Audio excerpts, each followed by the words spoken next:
प्रिय विद्यार्थियों, मैं डीके मिश्रा, सह आचार्य जैनोलॉजी, बीए तृतीय वर्ष, प्रथम प्रश्न पत्र जैन दर्शन के प्रमुख सिद्धांत प्रथम यूनिट के अंतर्गत हमारी चर्चा चल रही है। हम पढ़ा रहे हैं अनेकांतवाद पर। कल हमने अनेकांतवाद के अर्थ, स्वरूप और परिभाषा पर चर्चा किया। आज हम अनेकांतवाद के रूप, अनेकांतवाद की निष्पत्ति पर देखेंगे, चर्चा करेंगे। अनेकांतवाद की मुख्य तीन निष्पत्तियां हैं, तीन रूप हैं जिससे हम अनेकांतवाद को जान सकते हैं, समझ सकते हैं। वे हैं सापेक्षता, सह अस्तित्व और समन्वय। यदि हम दूसरे भाषा में या दूसरे शब्दों में कहें तो सापेक्षता का नाम अनेकांत है, सह अस्तित्व को अनेकांतवाद कहते हैं और समन्वयात्मक दृष्टि अनेकांत का है। ये तीन मुख्य निष्पत्ति हैं अनेकांत के। यानी अनेकांत सापेक्षता का सूचक है, अनेकांत सह अस्तित्व वाला है और समन्वयात्मक दृष्टि से युक्त अनेकांतवाद है। एक एक करके हम विचार करते हैं। पहला है सापेक्षता। यह अनेकांत का पहला सिद्धांत है। अनेकांत का पहला सूत्र है सापेक्षता। वस्तु अनंत धर्म वाली है, अनंत धर्मात्मकम वस्तु। अनंत धर्मों का एक साथ प्रतिपादन कर पाना किसी के लिए भी संभव नहीं, क्योंकि भाषा की अपनी सीमा है। कहा भी गया है, क्रम प्रवृत्ति भारती। क्रम से ही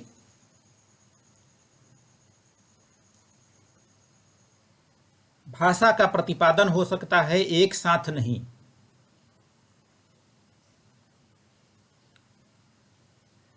शब्द के द्वारा एक समय में एक धर्म का ही प्रतिपादन किया जा सकता है। एक धर्म का प्रतिपादन एक समय में किया जा सकता है, उसी समय में अन्य धर्मों का प्रतिपादन नहीं किया जा सकता। क्रम से ही किया जा सकता है। क्रम प्रवृत्ति भारती। शब्द के द्वारा एक समय में एक धर्म का प्रतिपादन, सभी धर्मों का एक साथ प्रतिपादन संभव नहीं है। शेष धर्म प्रतिपादित साथ साथ नहीं किए जा सकते, उसी समय नहीं किए जा सकते, क्रम से ही किए जा सकते हैं। किसी एक अपेक्षा से हम वस्तु के एक धर्म का कथन करते हैं, किसी अन्य अपेक्षा से दूसरे धर्म का अस्तित्व भी है। हम मान लीजिए किसी वस्तु में नित्यता का कथन करते हैं, तो किसी अन्य अपेक्षा से उस वस्तु में अनित्यता का धर्म भी विद्यमान है। ये नहीं कि वह वस्तु केवल नित्य ही है, वह वस्तु अनित्य भी है।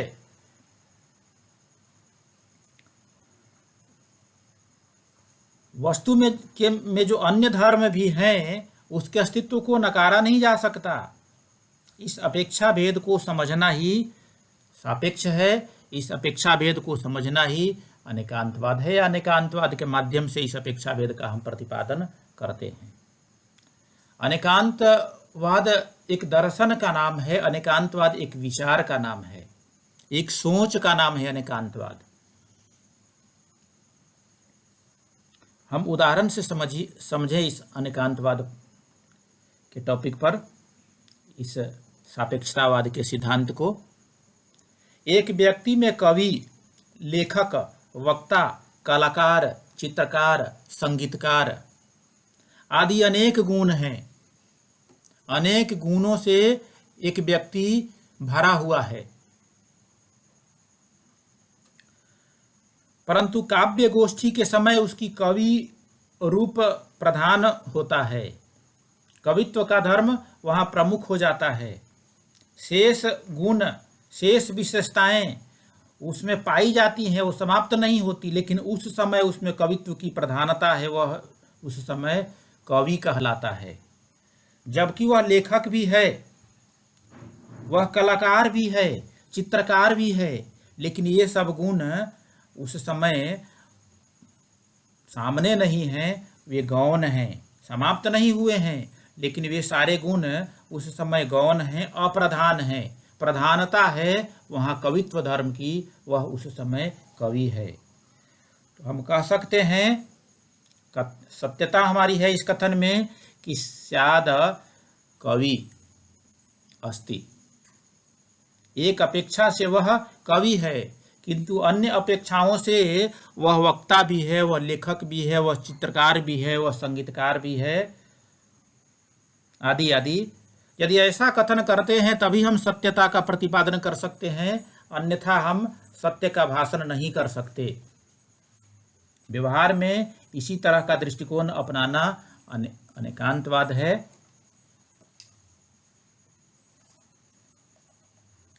दूसरा निष्पत्ति सह अस्तित्व का है।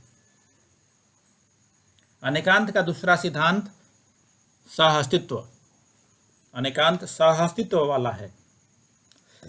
जैसा कि हम सुन चुके हैं, अनंत विरोधी धर्म वस्तु में होता है, वस्तु अनंत धर्मात्मक स्वभाव वाली होती हैं। अनंत धर्म उसके साथ साथ रहते हैं, साथ साथ अस्तित्व होता है। चेतन का अस्तित्व तब है जब अचेतन है, यदि अचेतन नहीं होगा तो चेतन भी नहीं होगा। सुख का अस्तित्व तब है जब दुख भी है, यदि दुख को हटा दिया जाए तो सुख का अस्तित्व भी नहीं होगा। दोनों का अस्तित्व एक दूसरे से जुड़ा हुआ है। जिस प्रकार अचेतन का अस्तित्व है, अचेतन सत है, उसी प्रकार चेतन सत भी है। समूची प्रकृति की व्यवस्था में इस तरह विरोधी युगलों का सह अस्तित्व चलता है। सुख है तो दुख भी है, जीवन है तो मृत्यु भी है, दिन है तो रात भी है। यदि संसार में कोई दुखी रहे ही नहीं, दुख हो ही नहीं, तो सुख का अस्तित्व भी समाप्त हो जाएगा।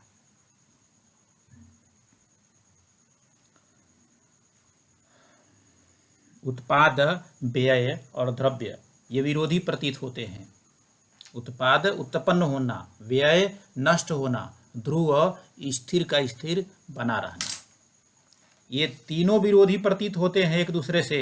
उत्पन्न, व्यय नष्ट और ध्रुव स्थिरता, पर उनका सह अस्तित्व है, ये साथ साथ रहते हैं।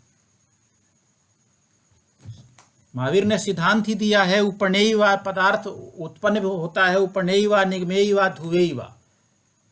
उत्पाद व्यय द्रव्य युक्तम सत, उत्पाद व्यय और द्रव्य से युक्त ही सत है।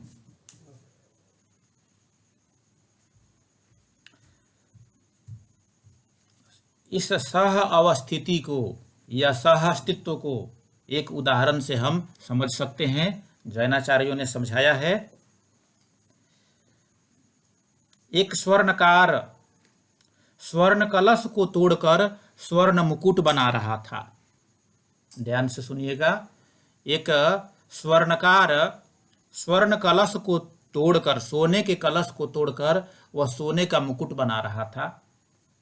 तभी उसके पास 3 ग्राहक आए। एक को स्वर्ण कलश चाहिए था, दूसरे को स्वर्ण मुकुट की जरूरत थी, और तीसरा खरीदार को केवल सोना चाहिए था, केवल स्वर्ण खरीदने के लिए वो आया था। स्वर्णकार स्वर्ण कलश को तोड़ करके स्वर्ण मुकुट बना रहा था।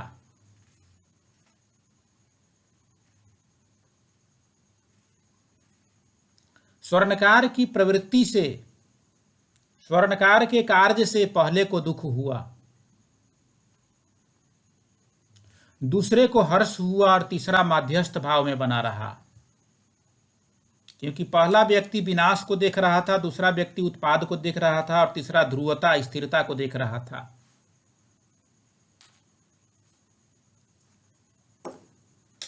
उत्पाद व्यय आदि परस्पर विरोधी लगते हैं, परस्पर में ये विरोधी हैं, बिल्कुल उल्टे हैं स्वभाव वाले उत्पाद व्यय। पर एक ही वस्तु में इनका सहअस्तित्व होता है, ये साथ साथ रहते हैं। अपेक्षा है अनेकांतवाद के इस सिद्धांत को मानवीय व्यवहार के साथ जोड़ा जाए। यदि हम ऐसा करते हैं, मानवीय व्यवहार में सहअस्तित्व के सिद्धांत को अपनाते हैं, तो अनेक प्रकार की समस्याएं जो समाज में आज विद्यमान है, समाज में द्वेष फैला हुआ है, एक आदमी दूसरे आदमी से लड़ता है, झगड़ता है, निंदा करता है, शिकायत करता है, भाईचारा का अभाव होते जा रहा है। यदि इस प्रकार की सह अस्तित्व के सिद्धांत को हम जीवनगत करें, जीवन में अपनाएं, तो इस तरह की समस्याओं से निजात पाई जा सकती है। तीसरा निष्पत्ति है अनेकांत की, समन्वय की। अनेकांत का दृष्टिकोण समन्वयात्मक दृष्टिकोण रहा है। जैन चिंतकों ने अनेक विरोधी विचारों के बीच भी समन्वय स्थापित किया। अनेक विरोधी विचारों के बीच समन्वय स्थापित करना, सामंजस्य स्थापित करना, एक वस्तु में भिन्न भिन्न दृष्टिकोणों से विचार करना ही समन्वयवाद है। भिन्न भिन्न दृष्टिकोण से, भिन्न भिन्न पहलुओं से, भिन्न भिन्न दृष्टियों से विचार करना, यही है समन्वयवाद। आत्मा को कोई नित्य कहता है, जैसे वेदांत दर्शन का आत्मा कुटस्थ नित्य है, बौद्ध दर्शन बुद्धिज्म आत्मा अनित्य है, सर्व क्षणिकम क्षणिकम क्षणिक है। सांख्य दर्शन पुरुष कुटस्थ नित्य, प्रकृति परिणामी नित्य। वहीं जैन दर्शन को देखिए, वहां आत्मा केवल नित्य नहीं, केवल अनित्य भी नहीं। जैन दर्शन की आत्मा नित्यानित्य है, जिसको सांख्य परिणामी नित्य कहता है। जैन दर्शन का आत्मा परिणामी नित्य है, नित्यानित्य है। नित्य भी है और अनित्य भी है, यानी कुटस्थ नित्य अस्थाई शाश्वत भी है और अनित्य क्षणिक भी है। एक ही वस्तु, एक ही पदार्थ आत्मा में दोनों धर्म साथ साथ, विरोधी धर्म अविरोधी रूप में, युगपद रूप में साथ साथ पाए जाते हैं। किंतु जैन दर्शन की खासियत है कि साथ साथ विरोधी धर्म पाए जाते हैं, किंतु अलग अलग दृष्टि से, सापेक्षता से। जिस अपेक्षा से पदार्थ नित्य है, उसी अपेक्षा से पदार्थ अनित्य नहीं है। किसी अपेक्षा से पदार्थ नित्य है और किसी अपेक्षा से पदार्थ अनित्य है। किसी अपेक्षा से आत्मा नित्य है, किसी अपेक्षा से आत्मा अनित्य है। द्रव्य दृष्टि से आत्मा नित्य है और पर्याय दृष्टि से आत्मा अनित्य भी है। आत्मा मरती नहीं है, ये तो द्रव्य दृष्टि है। आत्मा शाश्वत है, नाश नहीं होता आत्मा का। किसी भी द्रव्य का हम नाश नहीं कर सकते हैं। द्रव्यों के आकार में परिवर्तन किया जा सकता है, द्रव्यों के गुण में परिवर्तन किया जा सकता है। तो जो परिवर्तन किया जा सकता है द्रव्यों में या उसके गुण में, वह पर्याय दृष्टि है और वह परिवर्तन का सूचक है, वह अनित्यता का द्योतक है। इस प्रकार समन्वयादि जो चिंतक है, समन्वयादि चिंतन है जैन दर्शन का, द्रव्य दृष्टि से आत्मा नित्य है, पर्याय दृष्टि से आत्मा नित्य है। विश्व में कोई भी पदार्थ न एकांततः नित्य है और न एकांततः अनित्य है, अपितु नित्यानित्य है। यह समन्वयादि चिंतन ही अनेकांतवाद है।